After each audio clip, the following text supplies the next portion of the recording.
संसद इसलिए संसद में आवाज इसलिए नहीं उठाई गई क्योंकि हिंडनबर्ग की रिपोर्ट थी। संसद दबाव तो दिख रहा है भाई साहब, सरकार बदल रही है, सत्ता पलट रही है। कि इंडिया से आने वाली चीजों पर टैरिफ बढ़ेंगे तो हमारे जो यहाँ के हिंडनबर्ग जैसे कितने गाजी आए चलेगा, क्या फर्क पड़ता? सही बात है। एक एक रिपोर्ट आती थी, भारत में छातियां पीटी जा रही है। जांच एजेंसियां उसकी जांच कर रही थी, ठीक है, लेकिन उस पर संसद ठप करवा देते, फिर कहते उस पर चर्चा की क्या जरूरत है? कांग्रेस प्रवक्ता छोड़ दीजिए और इनको हिंडनबर्ग प्रवक्ता बोलना शुरू कर दीजिए। क्या हो रही है उस पर? हिंडनबर्ग पर चर्चा क्यों हो रही है? देश में बड़े मुद्दे हैं। दिल्ली से 1 रुपया जाता है, 15 पैसे पहुंचता है, क्या कर लिया, क्या उखाड़ लिया आप लोगों ने? हिंडनबर्ग का जो नया कार्यालय है वो शायद इटली में खुलने वाला है। आप लोग चाटुकारिता करने में तो एकदम मास्टर हैं, तो ये भी कह दी बंद करो हाथ जोड़। बंद हिंडनबर्ग इसे हुआ दर्द। हेलो दोस्तों, welcome to my channel debate master. दोस्तों, ये बात तो है कि जो कोई दूसरे के लिए गड्ढा खोदता है वह उसमें खुद ही गिर जाता है। और भारत भूमि पर तो सदैव से ही देवों की कृपा रही है। चाहे वे गजनी से आने वाले लुटेरे रहे हों, आज उनकी हालत देख लीजिए, वे कहाँ पर हैं और हम कहाँ पर हैं। चाहे वो उसके बाद आने वाले ब्रिटिशर्स हों, आप उनकी हालत भी देख सकते हैं कि उनके देश में क्या हो रहा है। वो खुद ही अपनी बहु बेटियों की रक्षा नहीं कर पा रहे हैं। दोस्तों, ऐसा ही कुछ इस बार भी हुआ। आपने देखा होगा कि कुछ वक्त पहले हिंडनबर्ग की रिपोर्ट को लेकर कांग्रेस और विपक्ष के सभी पार्टियां देश की बेइज्जती करने पर लगी हुई थी। वो सब एक विदेशी कठपुतली की भांति देश पर आर्थिक आतंकवाद का सपोर्ट कर रही थी। लेकिन दोस्तों, बहुत अच्छी खबर यह है कि कुछ दिन पहले ही हिंडनबर्ग रिसर्च बंद हो चुकी है। उन्होंने अपने सारे रिसर्च कार्य बंद कर लिए हैं। दोस्तों, कांग्रेसियों की बहुत ही बुरी हालत है। अब वो मुंह छुपाते हुए फिर रहे हैं, लेकिन कहाँ तक मुंह छुपाएंगे? दोस्तों, इस डिबेट में अशोक श्रीवास्तव जी ने कांग्रेस और इंडियन अलायंस के सभी प्रवक्ताओं की धज्जियां उड़ा दी। उनके एक एक सवाल मानो बम की तरह उनके सिरों पर गिर रहा था, जिसका वो जवाब देने में असमर्थ थे। तो दोस्तों, डिबेट के अंत तक बने रहिए और डिबेट का आनंद लीजिए। जय हिंद, जय भारत। चलिए शुरू करते हैं। बंद हिंडनबर्ग किसे हुआ दर्द? ये सवाल तो आज बनता है, बड़ा लाजमी है। मैं भी जयराम रमेश का बाइट आपने शायद मिस किया या सुना होगा। जयराम रमेश का जो बयान था उससे तो लग रहा है कि बड़ा दर्द हुआ है। वो कह रहे हैं अरे कंपनी आती जाती है, लेकिन और वो कोई दबाव में थोड़ी बंद कर रहे हैं। वो तो हिंडनबर्ग की तरफ से एंडरसन ने कहा है हम किसी दबाव में बंद नहीं कर रहे। दबाव तो दिख रहा है भाई साहब, सरकार बदल रही है, सत्ता पलट रही है, दबाव दिख रहा है। लेकिन जयराम रमेश को तो आज भी हिंडनबर्ग के सपोर्ट में ही बोलना था। तो दर्द तो हुआ है कहीं ना कहीं। क्या कहेंगे आप? अशोक जी, मुझे ये नहीं समझ आ रहा कि हम भारत में बैठ के रात के 9 बजे देश के मुद्दों की जगह एक हिंडनबर्ग जैसे शॉर्ट सेलर फर्म की चर्चा ही क्यों कर रहे हैं। चाहे वो अच्छे हैं चाहे वो बुरे हैं। क्या अदानी समूह देश के लिए इतना जरूरी हो गया कि जिस किसी एक शॉर्ट सेलर ने अदानी समूह के खिलाफ रिपोर्ट निकाली तो हमें 9 बजे चर्चा करनी पड़ जाए? अब वो निर्णय अपना प्रेशर में ले रहे हैं, नहीं ले रहे, ये सब मैं सच बोलूं तो अशोक जी मुझे नहीं समझ आता कि हमारे लिए चर्चा का विषय क्यों है। और 50 रुपया कट ओवर एक्टिंग के वजह। बोलने दे, तकलीफ हुआ है बेचारे को। बोल। सरकार अगर यूनाइटेड स्टेट्स में बदल रही है, जो बाइडेन की जगह डोनाल्ड ट्रंप की सरकार आ रही है, तो ऐसा तो है नहीं कि वो इंडिया के लिए बहुत फायदे की बात होने वाली है। क्योंकि डोनाल्ड ट्रंप ने तो साफ कर दिया है कि टैरिफ्स बढ़ाए जाएंगे और इंडिया का नाम लेके बोला कि इंडिया से आने वाली चीजों पर टैरिफ्स बढ़ेंगे। तो हमारे जो यहाँ के उत्पादन करने वाले लोग हैं, जो आयात करते हैं, निर्यात करते हैं, माफ कीजिएगा, एक्सपोर्ट करते हैं इंडिया से बाहर अपने गुड्स को, उनके लिए तो नुकसान होने वाला है कि अगर यूएस में टैरिफ्स लगेंगे। विश बस हवा निकल गई। ये सब दोगलापन है। मैं तेरा दोगलापन उतारता हूँ। इस पर चर्चा पता है क्यों कर रहे हैं? क्योंकि हिंडनबर्ग का सीधा जो कनेक्शन है वो भारत की विपक्षी पार्टियों की गतिविधियों से जुड़ता है। हिंडनबर्ग जैसे कितने गाजी आए चले गए, क्या फर्क पड़ता? सही बात है, बात तो सही है। इतनी अगर इंपॉर्टेंट नहीं थी शॉर्ट सेलर कंपनी ये वो करके, तो इसकी एक एक रिपोर्ट पर जो है छातियां क्यों पीटी जाती थी भारत में? एक एक रिपोर्ट आती थी, भारत में छातियां पीटी जा रही हैं। संसद को ठप कर दिया गया। मतलब जिस एक कंपनी की एक रिपोर्ट आने पर सोचिए पूरी संसद को ठप कर दिया गया, महीनों तक संसद को ठप कर दिया गया। आज आप कह रहे हैं कि इससे फर्क क्या पड़ता है, ऐसी कंपनी आए या जाए? तो फिर संसद काहे ठप करवाई थी भाई? नहीं, मुझे मजाक नहीं उड़वाना अपनी चीज का, मैं नहीं बताऊंगा। रिपोर्ट लाते वो रिपोर्ट लाते, वो जांच होती, होता देखा जाता। संसद का ठप करे उसकी रिपोर्ट पर, अगर उसकी कोई अहमियत नहीं। जवाब दे सकता हूँ अशोक जी, 20 सेकंड में जवाब दे सकता हूँ।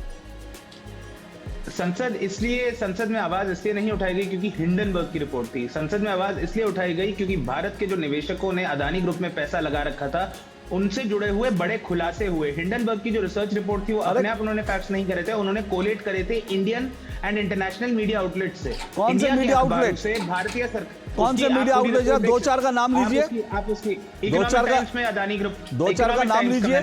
दो चार का नाम। हाँ, मैं बोल रहा हूँ इकोनॉमिक टाइम्स में, Live Mint Hindustan Times group का है, Economic Times Bennett Coleman group का है। इन दोनों पब्लिकेशंस में अदानी ग्रुप के खिलाफ पहले ही कुछ न्यूज आइटम्स छप चुकी थी जो अच्छा हमको सिखा रिया है। हिंडनबर्ग की रिपोर्ट से पहले आई थी, और हिंडनबर्ग की रिपोर्ट ने केवल उन न्यूज आइटम्स को नहीं तो अगर कोई विदेशी रिपोर्ट जो है किसी अगर भारत के मीडिया से कोलैबोरेशन भी कर लेती है और भारत के मीडिया में छप भी जाती है। नहीं सुनिए ना, अभी तो आप कह रहे हैं कि भैया विदेशी कंपनियां उस पर क्यों जाना, उससे क्या फर्क पड़ता है, आए जाए क्या फर्क पड़ता है। लेकिन उसने भारत के कुछ मीडिया कंपनियों के साथ जो है उसने साठगांठ कर ली। और उसने सवाल मेरा ये नहीं है कि मीडिया से ना, मेरी बात समझिए निखिल जैन, सवाल मेरा ये नहीं है कि वो कहां छपी कहां नहीं छपी। अगर आप कह रहे हैं उस पर रिपोर्ट पर चर्चा ही बेकार, उसके बंद होने पे, तो मैं फिर यही कह रहा हूं उसकी रिपोर्ट आई, उसके ऊपर उसकी रिपोर्ट आई, भारतीय जांच एजेंसियां उसकी जांच कर रही थी, ठीक है। लेकिन उस पर संसद ठप करवा देते हैं, फिर कहते हैं उस पर चर्चा की क्या जरूरत है। तो भैया संसद ठप कराने की क्या जरूरत थी है? जब वो नहीं, मेरी बात सुन लीजिए, मुझे आगे बढ़ना है। मैं आपसे सुनिए निखिल जैन, मुझे आगे भी बढ़ना है। मुझे इसी पे चर्चा नहीं करने की हम चर्चा क्यों कर रहे हैं, क्योंकि चर्चा तो अब हो रही है और आपको विषय बताया गया था। आपको लगता था कि नहीं, अगर आपको लगता था कि इस पर चर्चा, एक मिनट, अगर आपको लगता था, नहीं एक मिनट, अगर आपको लगता था हिंदुस्तान में इस पर चर्चा नहीं होनी चाहिए, आप मेरे गेस्ट कोऑर्डिनेशन को बता देते रहे, तो बेकार इशू है। लेकिन मैं फिर से कह रहा हूं ये बेकार इशू नहीं है। इस हिंडनबर्ग के नाम पर इस देश में क्या कुछ एजेंडे नहीं चलाए गए हैं। भारत की बढ़ती जो औद्योगिक ताकत थी, भारत की जो बढ़ती जो व्यावसायिक ताकत थी, उसको चोट पहुंचाने की कोशिश हुई है। बढ़ते भारत को, अब रुकिए, भारत को मैं शब्द से इनकार नहीं करता, भारत के ऊपर आर्थिक आतंकवाद का हमला है ये हिंडनबर्ग। इस पर चर्चा क्यों नहीं होगी, खुलकर हम करेंगे। और आपको तकलीफ है तो आप कह देते, लेकिन मैं फिर अंत में यही बात कह रहा हूं और मैं आगे बढ़ूंगा उसके बाद।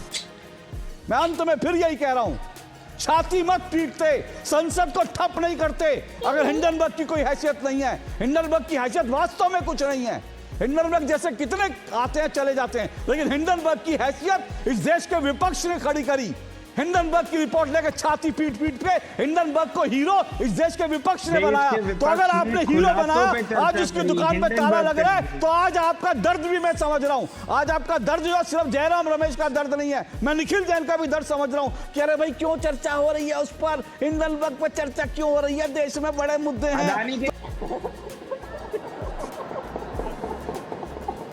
भाई साहब फिर क्यों रो रहे थे? रोया मत करिए मेरी डिबेट में आके, अभी रोता मेरी डिबेट में आके रोया मत कीजिए। डिबेट करनी है तो डिबेट करा करिए, डिबेट करनी है तो डिबेट करा करिए। नहीं मैं आप कितना मुस्कुरा ले, वो नकाब आपके चेहरे पर भी है, अंदर कितना दर्द है मैं समझ रहा हूँ। एक कांग्रेसी आज किस तरह से खून के आंसू रो रहा है ये हम सब समझ रहे हैं। साला ये दुख का खत्म नहीं होता बे। दुकान तो जॉर्ज सोरस की भी बंद हो रही है, और जॉर्ज सोरस की दुकान बंद होगी तो उनकी भी दुकानें बंद होगी, जो इंडियन स्टेट से लड़ने की कल तक कसमें खा रहे थे ना कि इंडियन स्टेट से लड़ेंगे। अमेरिका का टॉप अवार्ड मिला है अशोक जी, जॉर्ज सोरस को अमेरिका का टॉप अवार्ड मुझे मालूम है क्यों अवार्ड मिला है, मुझे मालूम है क्यों अवार्ड मिला है, मुझे मालूम है क्यों अवार्ड मिला है, क्योंकि वो मोदी जी के करीब मित्र हैं ना। नहीं मुझे मालूम है क्यों मिला है।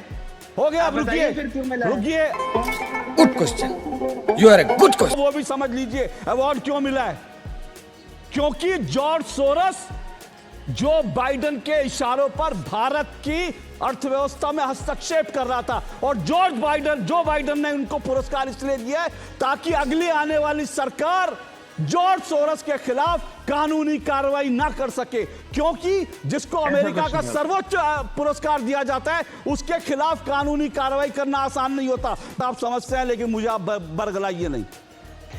आप बोल ना रुको जरा। मैं तो आपको आगे की बात बताता हूँ, एक खबर बताता हूँ। हिंडनबर्ग का जो नया कार्यालय वो शायद इटली में खुलने वाला है। कांग्रेस पार्टी और हिंडनबर्ग के जो संबंध इतने मधुर हैं, मुझे लगता है कि कांग्रेस पार्टी उनको इटली में प्लॉट उपलब्ध कराएगी और हिंडनबर्ग वहां पे खोलेगा अपना ऑफिस।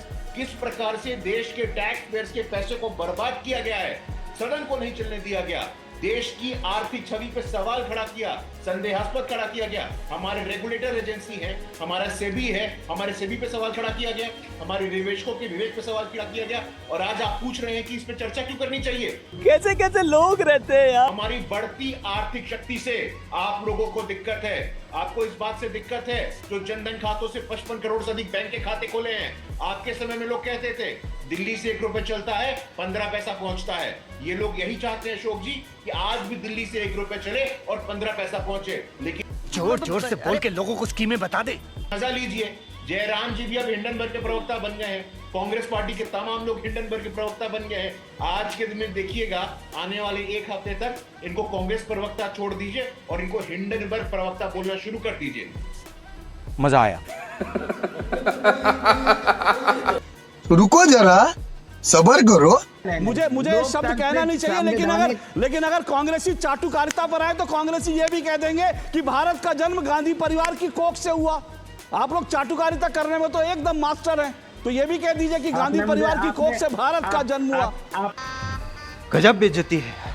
राजीव गांधी से लेकर राहुल गांधी तक सबको पता था दिल्ली से 1 रुपया जाता है 15 पैसे पहुंचता है। क्या कर लिया, क्या उखाड़ लिया आप लोगों ने, बता दीजिए। बंद करो हाथ जोड़ के। मैं यही नहीं, अभी और सुनिए। रुकिए ना, अभी मेरा सवाल पूरा नहीं हुआ। संसद के अंदर किसने कहा था 2015-16 में कि ये तो मजाक है यूपीआई? एक जो है सब्जी वाला कब से यूपीआई इस्तेमाल करेगा? ये क्या किसी बीजेपी वाले ने कहा था? मोदी जी ने कहा था? ये आपके पूर्व वित्त मंत्री ने कहा था, क्योंकि उनको खुद भरोसा नहीं था कि यूपीआई से लोग पेमेंट करेंगे। ये तो भरोसा उनको नहीं था, तो लागू क्या खाक करेंगे आप लोग? सिस्टम पार देंगे। टाटा जो माना जाता है कि बड़ा फेयर डील करती थी, उसकी जो है एक महिला जो है वो ये कहती थी कांग्रेस हमारी दुकान है, कांग्रेस हमारी दुकान है। नीरा राडिया, तुम्हें शर्म है कुछ? खत्म। Bye bye, tata, goodbye, गया। दोस्तों आशा करता हूँ कि डिबेट वीडियो आपको बहुत पसंद आया होगा। ऐसी मज़ेदार वीडियो देखते रहने के लिए चैनल को सब्सक्राइब कीजिए। जय हिंद, जय भारत।